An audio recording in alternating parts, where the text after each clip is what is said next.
Nagbigay nga si Usman na may takas niya si Jalil at binigyan niya ito ng pera para may magagamit si Jalil habang tinatapos niyang misyon ni Mustafa. Galit na galit naman sina Montes at Madrid kay Usman dahil alam nila na ito ang nagpatakas kay Jalil at nung nakita nila ito, binubog nila ito ng gusto. Buti na lamang dumating ang mga TF at tinulungan nila si Usman. Mga ilang sandali dumating naman si Marcos sa headquarters at dumating din sina General Villanueva at Azuelo sa nangyaring kaguluhan. Nagtanong nito si General Villanueva kung ano ang nangyayari. Sinabi naman ni Montes na ito si Sabdani, pinatakas niya si Jalil. Kaya nagtungo nga sila sa opisina ng General Villanueva upang doon ito pag-usapan. Tinanong ni General Villanueva si Usman na totoo ba na pinatakas niya si Jalil Abubakar. Sumagot naman ito si Usman na hindi niya pinatakas si Jalil kundi niligtas niya ito dahil papatay nito nila Montes. Idinideny naman ni Montes na hindi totoo na papatay nila si Jalil.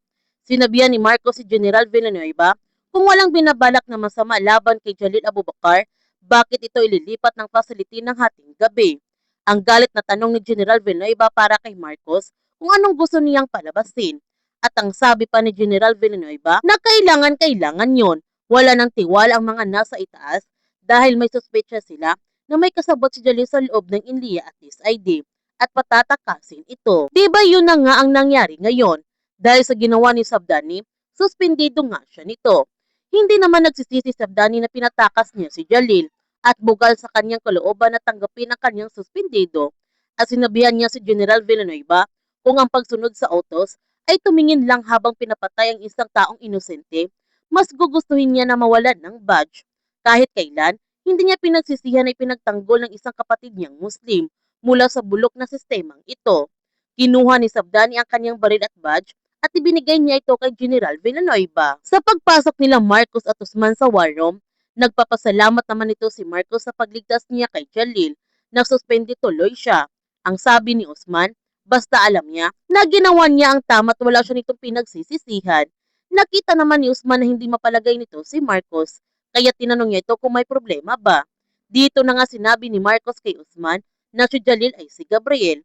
Sobrang masaya naman ito si Usman dahil nahanap na sa wakas ni Marcos ang kanyang kapatid. Pumasok naman ang mga TFA sa war room at alam na nila ang nangyari. Nandito lamang silang lahat sa likod ni Usman.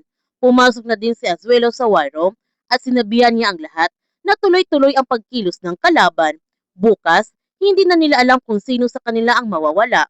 Kaya tingnan nila ang isa't isa at mag-iingat sila nito. Dahil itong maliit na grupong ito lang ang pwede nilang pagkakatiwalaan sa ngayon. Bigla naman pumasok si Hardin sa war room para ipaalam kay Azuelo na may utos ang Malacanang. Shoot on sight daw kay Jalil Abubakar. At galit nito si Marcos dahil alam niya napakana ito ni General Carillo. Samantala, doon naman pasamantala magtatago si Jalil sa rest house ni Mustafa kung saan siya dinala noon ni Mustafa nito. Pinapangako naman ni Jalil na tatapusin niyang misyon ni Mustafa. Tatapusin niya ang kasamaan ni Carillo. Pananagutin niya ito sa batas. Bibigyan niya ng hustisya ang pagkamatay ng kanyang ama, ni Lara, yung mga kababarin niya sa isla, at pati mga inosenteng buhay na sinira ni Carillo. Habang si Jamila humihingi naman siya ng tawad kay Dr. Teresa dahil itinago niya ang totoong pagkatao ng kanyang kaka Jalil. Wala rin siyang karapatan na ipagkait sa kanya ang pagkakataon na makasama niyang kanyang kaka Jalil. Naintindihan naman ni Dr. Teresa kung bakit ito ginawa ni Jamila dahil gusto niyang protektahan ang kanyang kaka Jalil dahil mahal niya ang kanyang anak at dahil doon gusto niya ito pasalamatan. Gusto rin niyang pasalamatan si Dato Raman dahil niligtas niya si Gabriel at binigay niya kay Gabriel ang pagmamahal na hindi niya kayang ibigay nung mga oras na yon. Noong una nakilala niya si Jalil, ramdam niya na mabuti ang puso nito dahil sa maayos na pagpapalaki sa kanya ni Dato Raman at binusog nila sa pagmamahal si Jalil. Mga ilang sandali dumating naman si Marcos sa kanyang bahay at kinumusta agad ni Dr. Teresa si Jalil. Sinabi naman ni Marcos na may nagtangka sa buhay ni Jalil. Mabuti na lamang nakatakas ito. Ang problema ngayon, wanted si Jalil at pinaghanap na ito ng batas. At may biglang tumawag naman kay Jamila na unknown number at nagtataka siya kung sino ito. Sa kanyang pagsagot, ang kanyang kakajali pala ito para kumustahin ang kanyang kalagayan. Tinanong ni Jamila ang kanyang kakajalil kung nasaan siya dahil nag-alala na silang lahat. Ang sabi ni Jalil na hindi niya ito pwedeng sabihin masyadong mapanganib. Kinausap naman ni Marcos si Jalil at tinawag niya ito sa kanyang pangalan na si Gabriel. Sinabihan niya ito na sabihin sa kanya kung nasaan siya para maprotektahan niya ito.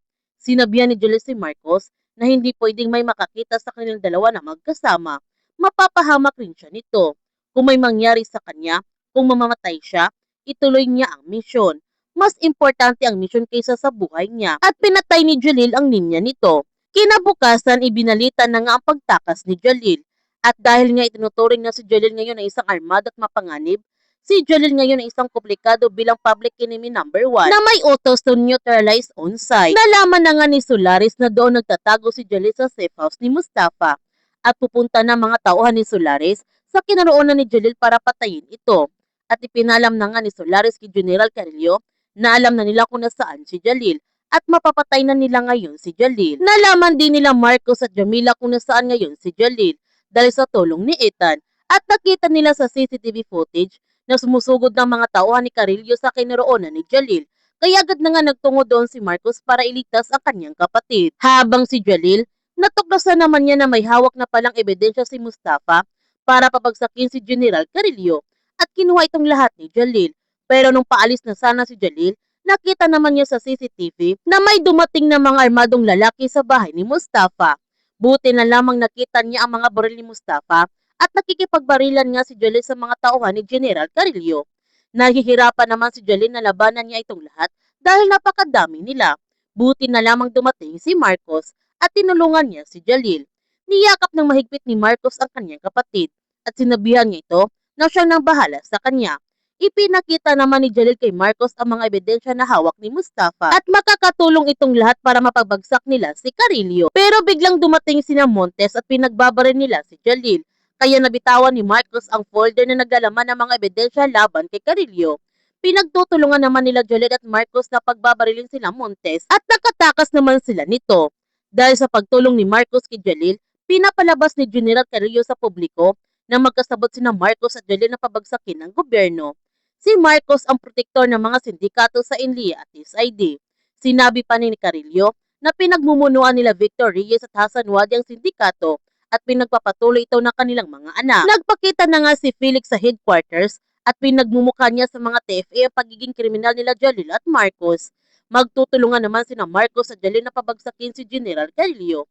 Sabay nilang pababagsakin si Carillo na magkakampi, na magkasangga at magkapatid. Magtatagumpay kaya sina Jalil at Marcos na pabagsakin si General Carillo? Yan ang ating abangan sa nalalapit na pagtatapos ng The Blood versus Duty.